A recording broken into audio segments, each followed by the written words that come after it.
Uzias, pois hoje a gente vai usar a vida dele para aprender alguns princípios sobre homens. Muito importante. Vamos lá.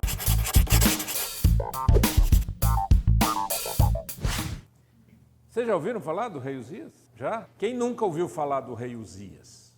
Ok. Quem nunca leu nada sobre Uzias? Só ouviu falar? Tá bom.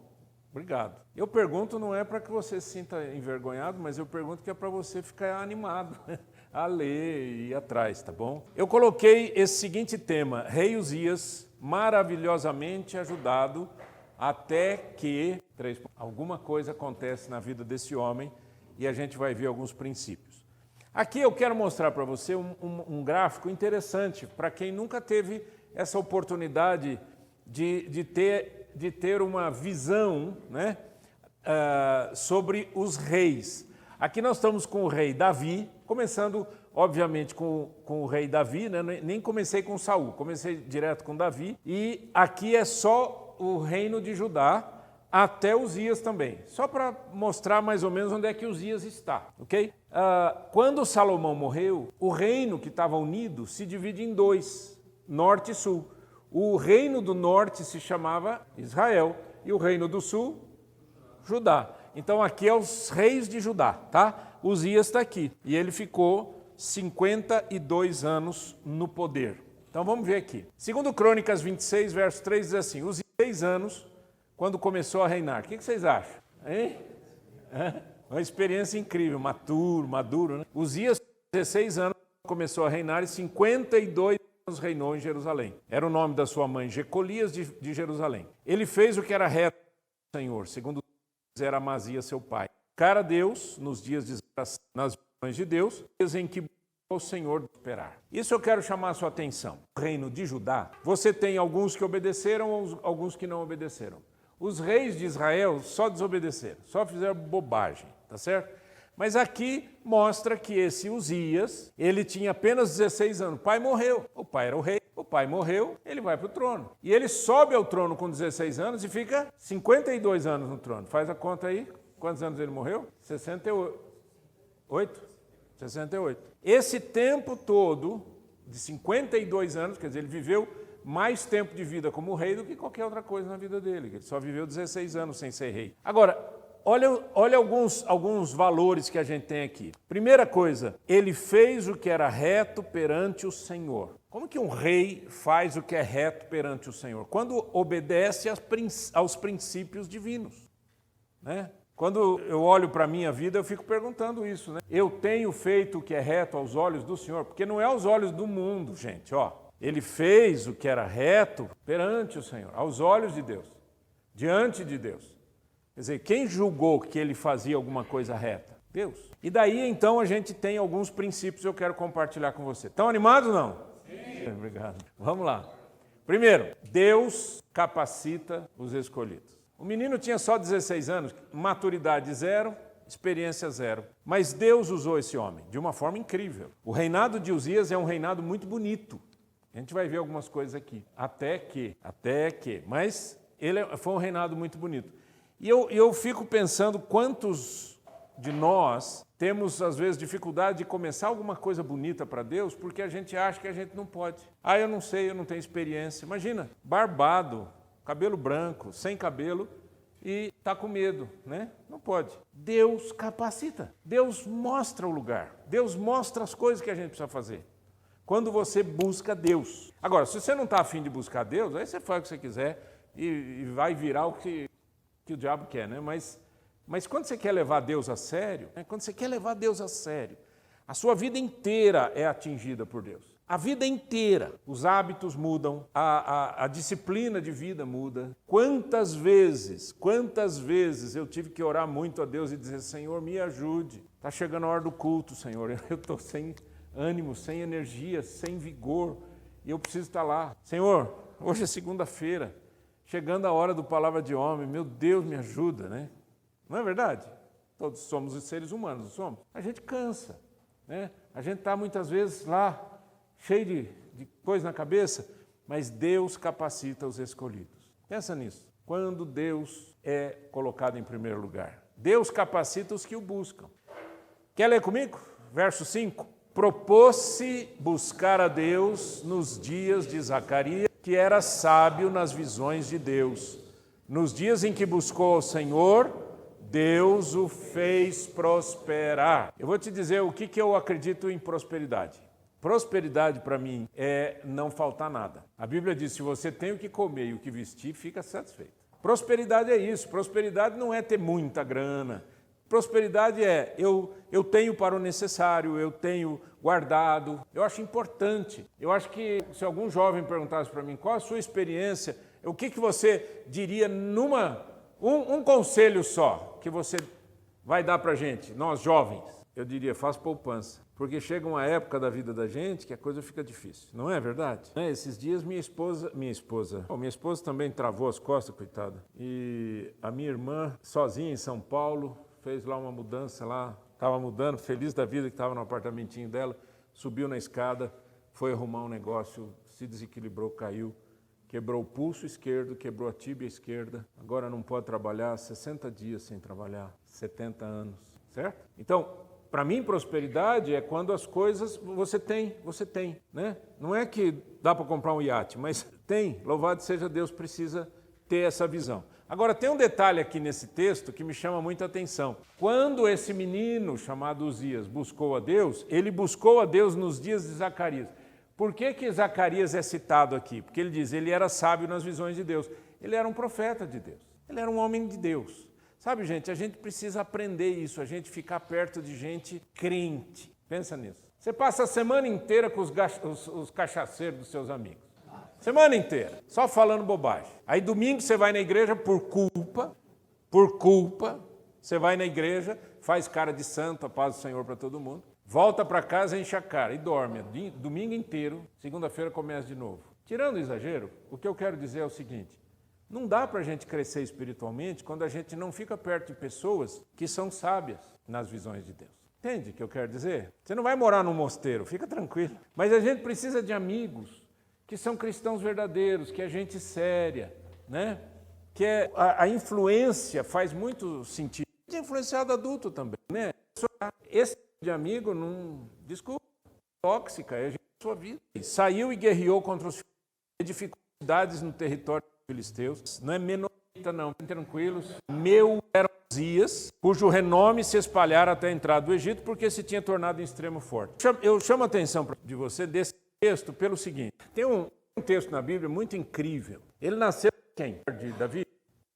Não, Urias. E os reiam a guerra. Vai ver bobagem, você vai para a internet, você vai ver site pornográfico, e você vai lá. Está entendendo?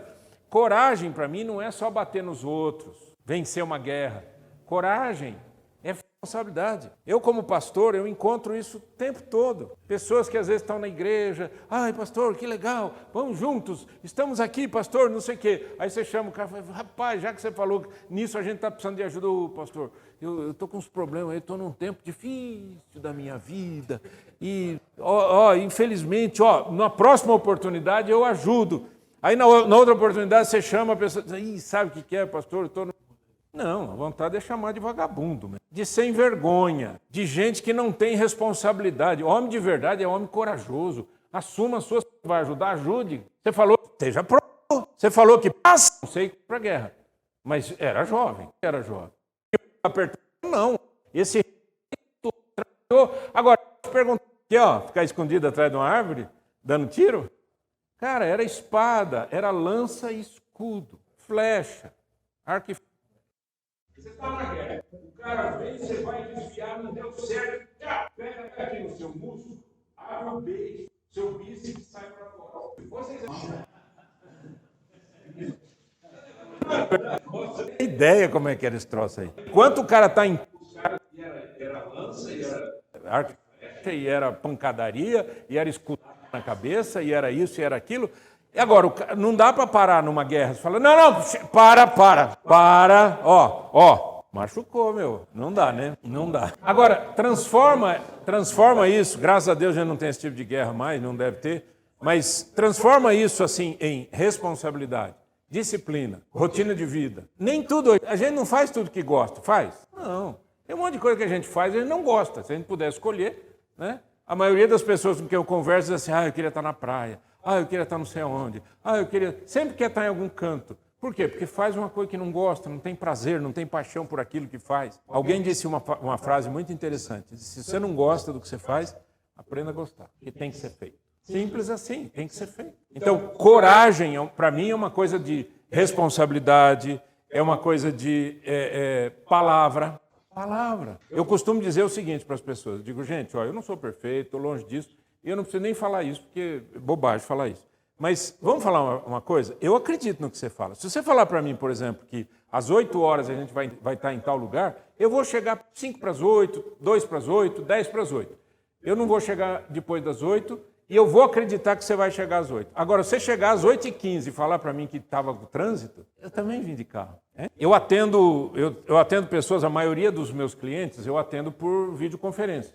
Um trabalho de coaching. E eu aviso na primeira sessão. Se você se atrasar 15 minutos, sessão dada, sessão cobrada. Você perde aquela sessão. Eu não volto mais. Aí você faz assim, ô pastor, mas você... Pô, é pastor, meu. Bondade aí, né? Gentileza, né? Você tem outro compromisso? Não. Eu posso ter o dia inteiro livre. Mas eu marquei, não marquei? E você marcou comigo? É assim que funciona. Eu aprendi a ser assim. E por que eu aprendi a ser assim? Porque eu estou querendo ajudar o cara a se desenvolver. E o cara quer ficar conversando comigo, dando desculpa? Eu também tenho os meus problemas, eu também tenho as minhas lutas. não é verdade? Você quer ver uma coisa que me irrita profundamente? É ir médico. Odeio ir no médico. E não é por causa do médico, é por causa da sala de espera. Marca para as 2 ser atendido às 3, 3h30. E você perde. É para atrasar, eu acho que eles aprendem como atrasar. Mas e sabe o que é isso? Eu vou dizer o que é isso. É falta de administração do tempo. Gente, médico, com todo respeito, tem algum médico aqui? Tem, doutor Jonas. Doutor, com todo respeito. Mas você sabe o que eu vou falar. Não, você é um homem cristão, um homem sério. E não vou mudar o que eu vou falar, fica tranquilo. Dependendo do médico, o médico faz consulta. Dependendo do médico, o médico repete aquilo que ele fala umas 400 vezes por dia, não é verdade? Doutor, não é assim, mais ou menos isso? Olha, fulano, o seu rim é assim, ele funciona assim, puxa o livro, faz desenho e não sei o quê. Sai um, aí o outro vem. Se for especialidade, então, é repetição, certo? O médico já sabe quanto tempo demora uma consulta. Mas não, ele fala assim, a consulta vai demorar, por exemplo, 30 minutos. Não, vai demorar 1 hora, mas eu vou marcar de 30 em 30 minutos. Para mim, isso é falta de respeito para com a outra pessoa, porque eu também tenho os meus problemas. Eu vou lutar, eu vou me sacrificar para chegar na hora. E isso, qualquer profissão faz isso. Qualquer profissão. O pessoal marca e não cumpre, marca e não atende, marca e deixa você esperando, marca e não vai. Eu não sei por que eu estou falando tanto sobre isso daqui, mas para mim isso é uma questão de coragem. Assumir a sua responsabilidade é uma questão de coragem. 4º lugar, homens de verdade promovem o bem-estar ao seu redor. O que eu quero dizer? Visão. Olha o texto. Também edificou Uzias torres em Jerusalém, a porta da esquina, a porta do vale, a porta do ângulo, e a fortificou. Também edificou torres no deserto, cavou muitas cisternas, porque cisterna vocês sabem o que é, né? Poço, né? Porque tinha muito gado, tanto nos vales como nas campinas, tinha lavradores, vinhateiros, nos montes e nos campos férteis, porque, olha que frase linda, porque ele era amigo da agricultura. Bonito, né? Uzias era amigo da agricultura. Agora, o que eu quero dizer com isso? Com esse bem-estar? Tem muita gente, essa é a história do mundo político, né? Tem muita gente que quer se eleger, por exemplo, para ter força, poder e dinheiro, para fazer conchavo, para acertar uma coisa e acertar outra, mas não está preocupado com o povo. Você acha que com a tecnologia que nós temos hoje, nós temos indústrias no Brasil? Posso te dar um conselho de verdade, de amigo, de irmão? Posso? Para de falar mal do Brasil. Vai estudar o que o Brasil faz, as indústrias que o Brasil tem, a tecnologia que o Brasil tem. Vocês conhecem o agro do Brasil? A agricultura do Brasil?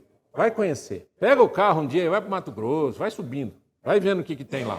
Você vai ficar assustado com a riqueza, com o poder que tem aqui. Agora, qual é o nosso grande problema? Nós, desculpa o termo, vou pedir desculpa de novo, nós cuspimos no prato que comemos. A gente fala mal daquilo que a gente tem, a gente fala mal do nosso quintal. Osiris Silva, vocês conhecem o Osiris Silva? Já ouviram falar do Osiris Silva? Da Embraer, não sei o quê? Ele conta uma história interessante, que um dia ele estava conversando com alguns líderes do Prêmio Nobel.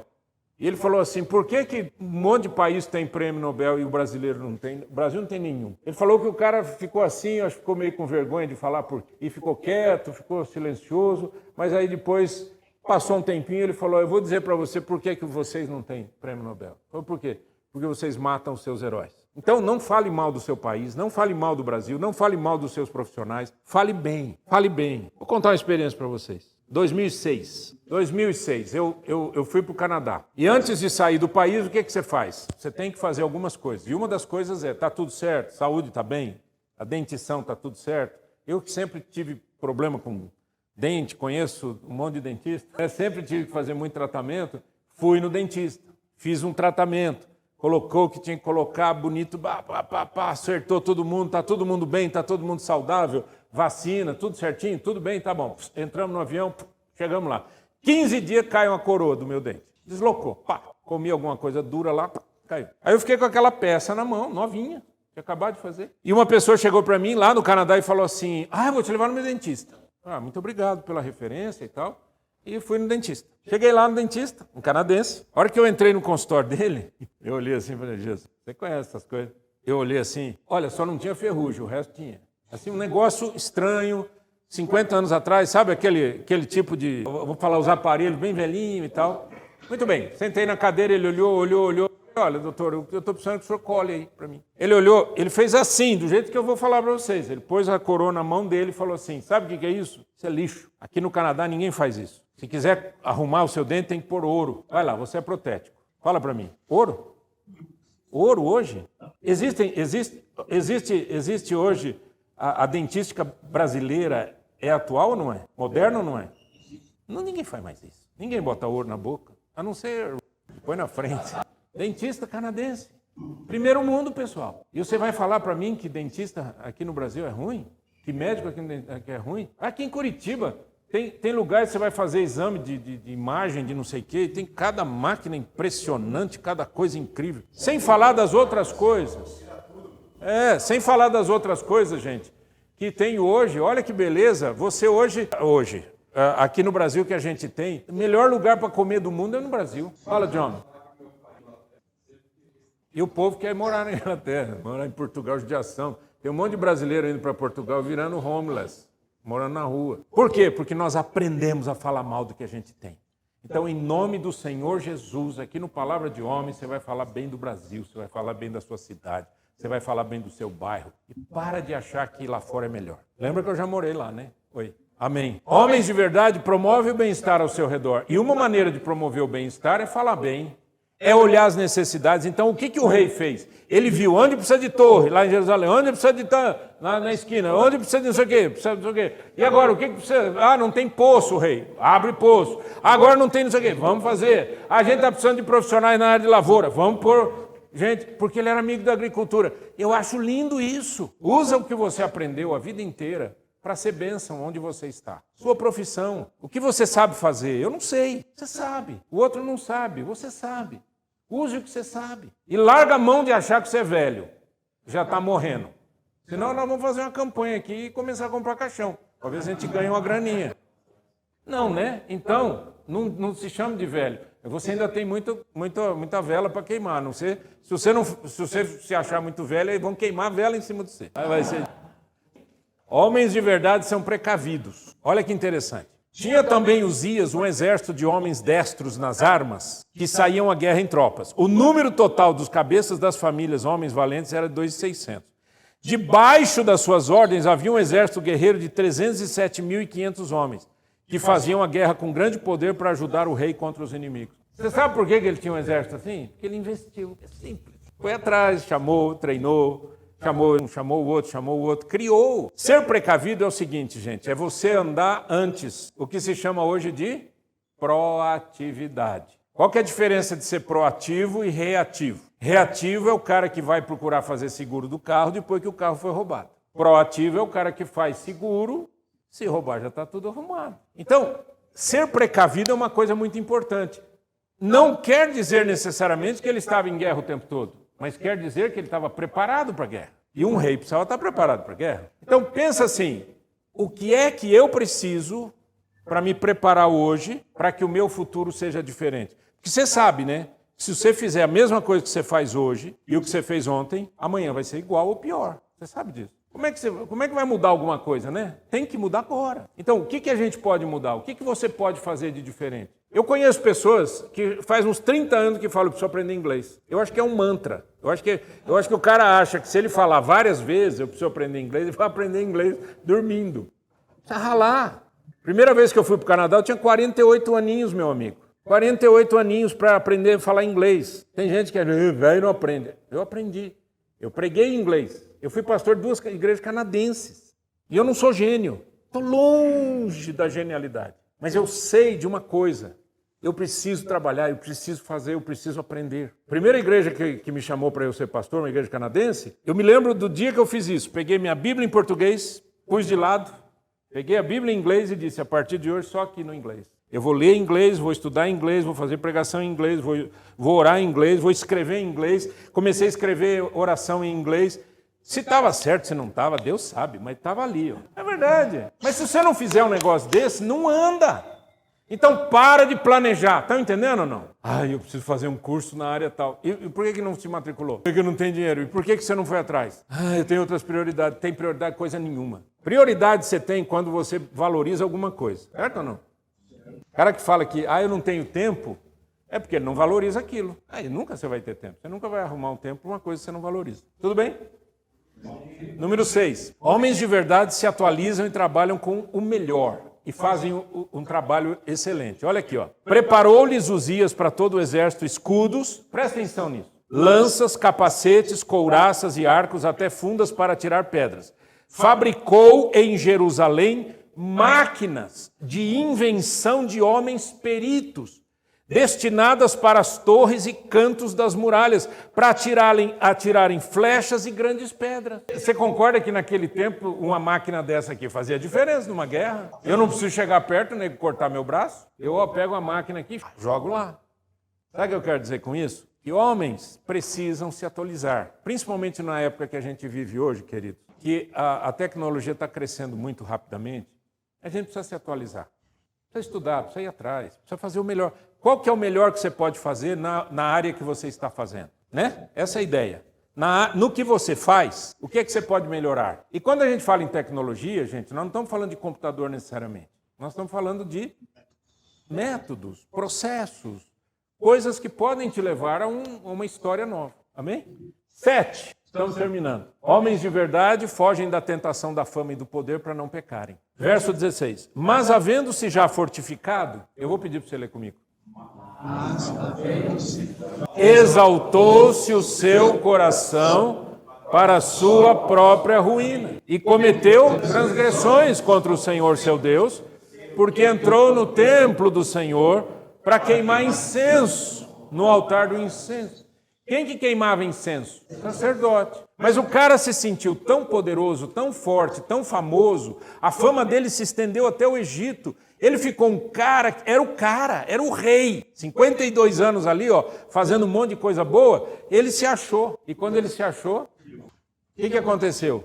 Quando ele foi para o templo acender incenso, os sacerdotes, olha aqui, ó, o sacerdote Azarias entrou após ele com 80 sacerdotes do Senhor, homens da maior firmeza, e resistiram ao rei Uzias e lhe disseram a ti, Uzias, não compete queimar incenso perante o Senhor. Então Uzias se indignou. É isso que a fama e o poder fazem, o cara se acha, né? Tinha um incensário na mão para queimar incenso. Indignando-se ele, pois, contra os sacerdotes, a lepra saiu na sua testa e ele morreu leproso. Deixa eu te falar uma coisa. O pecado destrói tudo que você realiza. Não é porque você andou tudo certinho, 20, 50 anos, que se você cair agora vai ficar tudo em pé. Cai tudo junto. Pastor, o que você quer dizer com isso? Eu quero dizer com isso que a gente precisa viver um dia de cada vez, andando certinho um dia de cada vez, vivendo com Deus um dia de cada vez, buscando a Deus um dia de cada vez. Por que quando a gente fala numa igreja que vai ter ceia, a igreja enche? Todos os outros domingos a igreja está ali, mais ou menos, cadeira vazia. No dia da ceia está cheia. Por que vocês acham? Porque as pessoas acham que se elas forem naquele dia, supre todo o passado. Não é assim na fé cristã. Na fé cristã, ouça o que eu vou falar, não tem crédito, tá? Se eu sair daqui agora e adulterar, eu acabo com o meu ministério, eu acabo com a minha família, eu acabo com esse trabalho aqui, eu acabo com tudo. Ah, mas Nasser, depois de quase 50 anos trabalhando para Jesus, por quê? Porque o pecado destrói tudo que você fez. Deu para entender? Então não tem crédito espiritualmente falando. Anda um dia de cada vez, mas anda bem. Faz tudo certinho, um dia de cada vez, mas faz bem. Vamos orar? Pai, em nome de Jesus, eu quero te pedir que eu e cada um aqui desses homens possamos, ó Deus, andar na força do Teu Espírito Santo, buscando o Senhor de todo o nosso coração. A Tua palavra diz, enquanto ele buscou o Senhor o fez prosperar. Quando ele parou de buscar a Deus e ele achou que ele era Deus, ele ficou leproso e morreu de lepra. Pai, em nome de Jesus, perdoa os nossos pecados, limpa o nosso coração, ajuda-nos a viver uma vida muito mais bonita a partir de hoje. E ajuda-nos, Pai, que esses conselhos, que são conselhos das Escrituras, fiquem muito bem marcados dentro de nós. E que a gente tome decisões importantes a partir de hoje. Em nome de Jesus. Amém.